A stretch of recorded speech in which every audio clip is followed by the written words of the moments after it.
Well, 2018, of course, looks like quite, an interesting year ahead of us.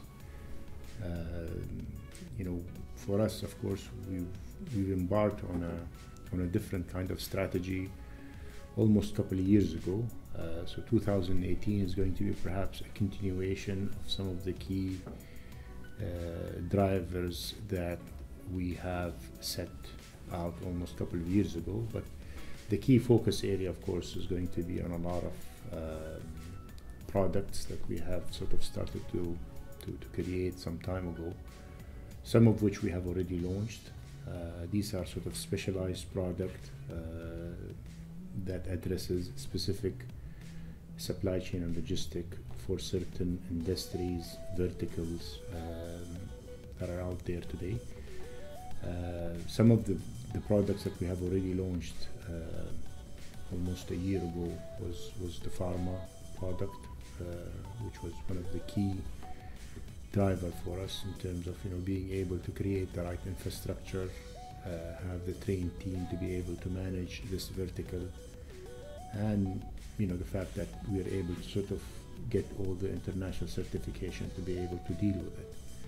But of course, similarly, I think 2018 there'll be a lot of focus on a lot of new innovation in various areas within different industries, and I think some of the key focus area probably going to be on the perishable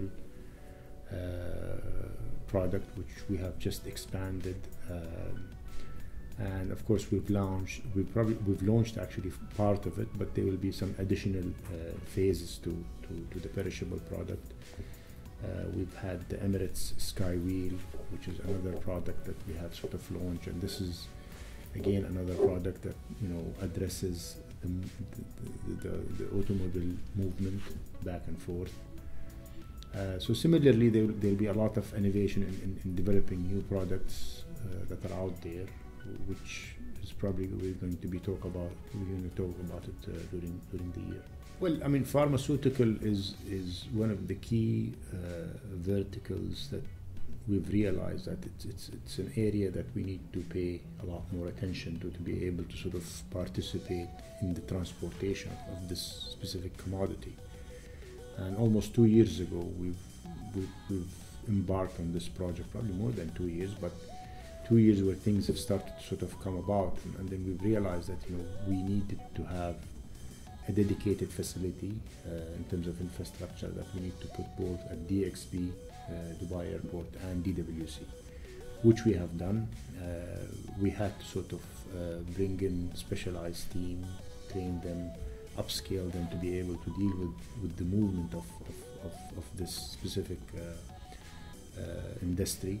And of course, with the government regulation also is becoming much more stricter in terms of moving drugs across the world. I mean, there's this, there's almost specification of temperature variations and various other things that needs to be taken into consideration when dealing with this vertical. So we had to become GDP certified operator to be able to sort of transport pharmaceutical, especially into Europe and America.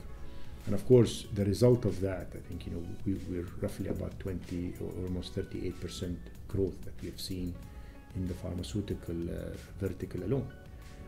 So today we're a major player in this specific vertical.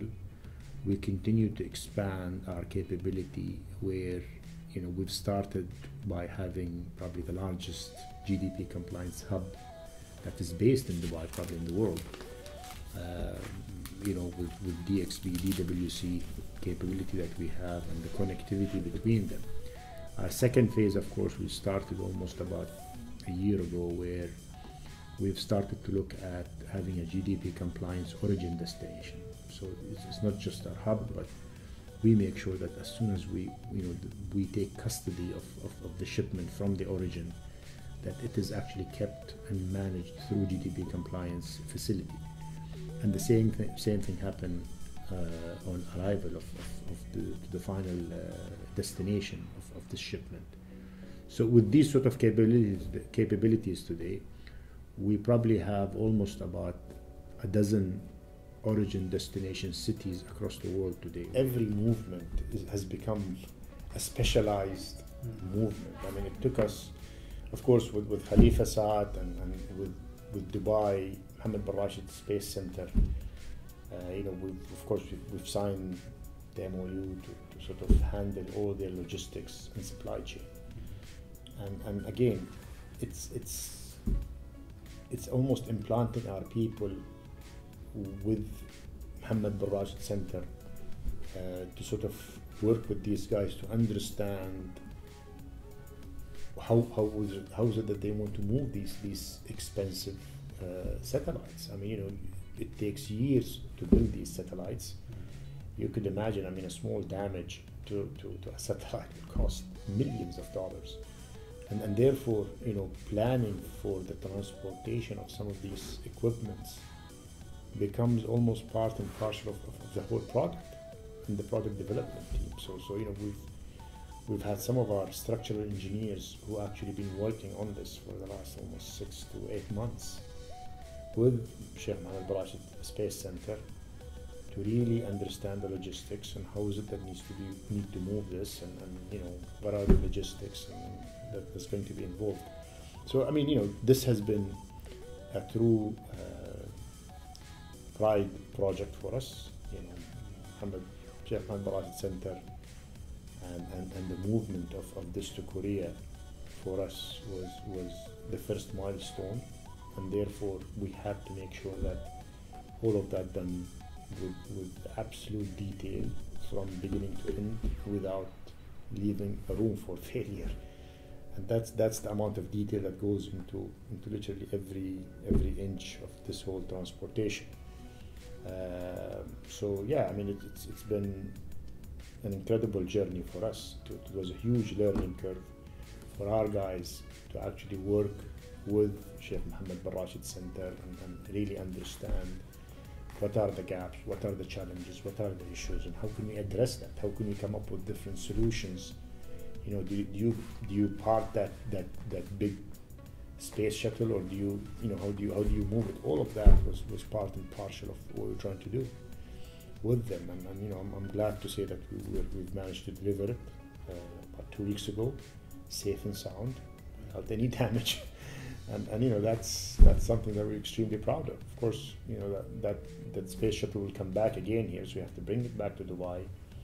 There'll be some further testing that will be done on it, and then we have to again transport it to Japan, where it's going to be eventually launched. This is just the beginning.